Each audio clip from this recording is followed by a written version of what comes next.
దశావతారాలు 7 అవతారాలు నేరుగా భూమి మీదకి దిగింది నువ్వు నేను పుట్టిన ఆంధ్రప్రదేశే. తెలుసా తెలీదా? మొదటి అవతారం ఏది?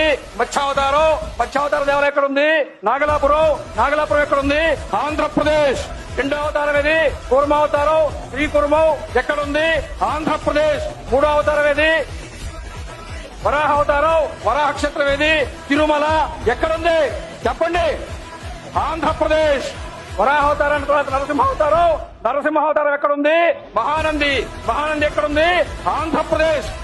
నరసింహావతారం తర్వాత 5వ అవతారం వామనావతారం దేవాలయం ఎక్కడుందో తెలుసా? పరశూరు మండలంలో ప్రకాశం జిల్లాలో చెరుకూరు గ్రామంలో త్రివిక్రమ వామన స్వామివారి దేవాలయం ప్రకాశం జిల్లాలో ఉంది. వామన స్వామి అవతారం దేవాలయం ఎక్కడుంది? ఆంధ్రప్రదేశ్. వామనావతారం తర్వాత పరశురామావతారం దేవాలయము. పరశురాముడు మహేంద్ర పర్వతం మీద ఉంటాడు. మహేంద్ర పర్వతం శ్రీకాకుళం ఒరిస్సా సరిహద్దులో ఉంది. శ్రీకాకుళం జిల్లాలో ఉండే మహేంద్రతనయ పర్వతం మీదే పరశురాముడు ఉంటాడు. కాబట్టి పరశురామావతారం ఎక్కడుంది? ఆంధ్రప్రదేశ్. రాముడు ఉత్తరప్రదేశ్, బలరాముడు ఉత్తరప్రదేశ్, కృష్ణుడు ఉత్తరప్రదేశ్. అఖిలాండ కోటి బ్రహ్మాండ నాయకుడు కలియుగ ప్రత్యక్ష దైవం సాక్షాత్తు వెంకటేశ్వర స్వామి తిరుమలలో ఉన్నాడా లేడా?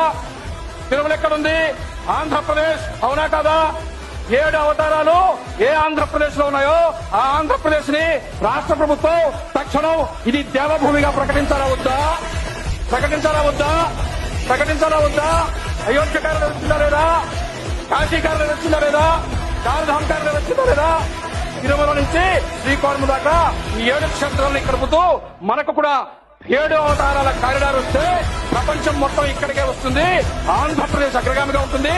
ఆంధ్రప్రదేశ్ ఆధ్యాత్మిక పుణ్యభూమి, ఆంధ్రప్రదేశ్ అవతారాల పుణ్యభూమి, ఆంధ్రప్రదేశ్ దేవతల దేవభూమి.